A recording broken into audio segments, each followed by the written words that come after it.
Assalamualaikum warahmatullahi wabarakatuh. Perkenalkan, kami dari kelompok 2. Di sini kami akan membahas mengenai cara patogen menyerang tanaman. Kelompok kami sendiri beranggotakan saya sendiri, Sabrina Auliasyara, NIM 1341922. Selanjutnya ada Egy Rahmat Wicaksono, NIM 134190024. Ada Aurel Febi, NIM 134190026. Dan yang terakhir Marta Niazriayu, NIM 134190032. Di sini materi yang kami bahas akan mengenai cara patogen menyerang tanaman dengan cara tekanan mekanik dan senjata kimia patogen. Lalu, bagaimana cara patogen dapat menginfeksi tanaman? Suatu patogen dapat menginfeksi tanaman jika dapat memasuki tanaman tersebut dan menyerap nutrisi untuk pertumbuhan dan perkembangannya. Aktivitas patogen dalam tumbuhan yang diserang kebanyakan melibatkan proses kimiawi dengan patogen melepaskan senyawa-senyawa kimiawi yang akan mempengaruhi komponen atau metabolisme tertentu dalam tumbuhan inang. Di samping itu, tahapan penetrasi dan invasi tampaknya melibatkan kekuatan mekanik dari patogen pada permukaan tumbuhan dan dinding sel.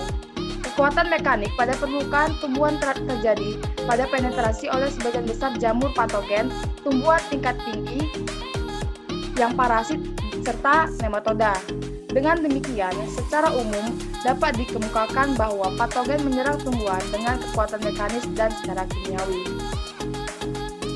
Untuk slide berikutnya akan dibacakan oleh teman saya.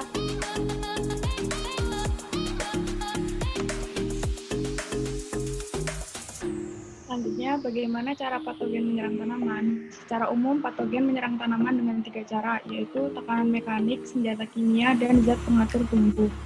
Kemudian, menyerang tanaman dengan tekanan mekanik itu seperti patogen tumbuhan umumnya tidak dapat melakukan penetrasi secara mekanis, kecuali beberapa fungi, tanaman tingkat tinggi, dan nematoda. Agar dapat menetrasi inang, patogen harus kontak dan menempel pada inang. Pipa fungi dan akar tanaman biasanya dikelilingi oleh senyawa yang lengket yang dapat menempel pada permukaan tanaman. Setelah kontak, spora akan berkecambah menjadi hifa dan membentuk apesorium yang membantu penempelan patogen secara kuat pada inang. Kalau yang dengan senjata kimia patogen, tahu tidak? Sebagian besar patogen itu menyerang tanaman dengan memanfaatkan senjata kimia. Terus umumnya senjata kimia yang dikeluarkan patogen apa aja sih? Yaitu berupa enzim, polisakarida, toksin, dan pengatur tumbuh. Patogen dapat menghasilkan enzim untuk memecah senyawa lilin seperti Puccinia hordeum. Permukaan tumbuhan di atas permukaan tanah terdiri atas kutikula atau selulosa, sementara permukaan akar tumbuhan terdiri atas selulosa. Di luar kutikula sering terdapat lapisan lain, yaitu lapisan lilin.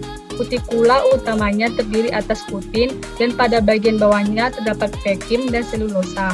Pada kutikula juga terdapat berbagai polisakarida dan berbagai tipe protein. Pada dinding sel epidermis terdapat sabarin dan lignin.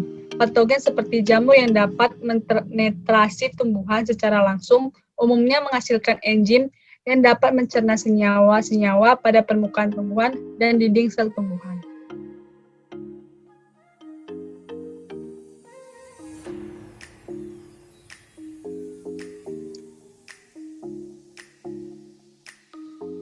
Lalu, untuk memecah kutin, banyak jamur dan beberapa bakteria dapat memproduksi enzim kutinase.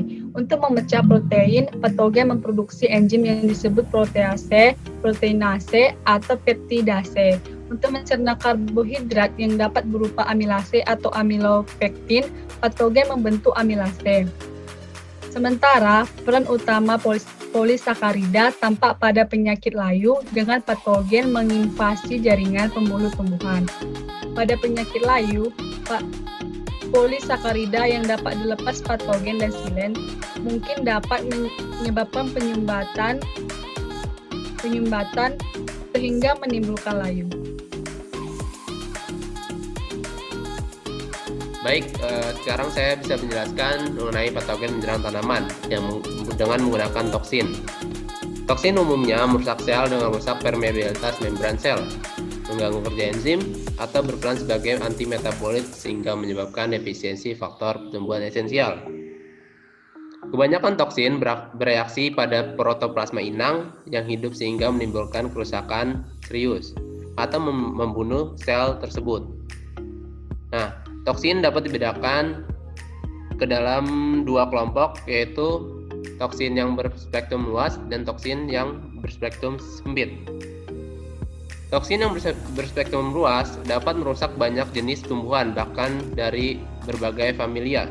Sementara itu, toksin yang berspektrum sempit memberi efek hanya pada tumbuhan yang varietas tertentu. Lalu contohnya itu toksin berspektrum luas ialah toksin yang diproduksi oleh bakteria Pseudomonas springae PV dan tektoksin yang diproduksi oleh jamur Alternaria alternata.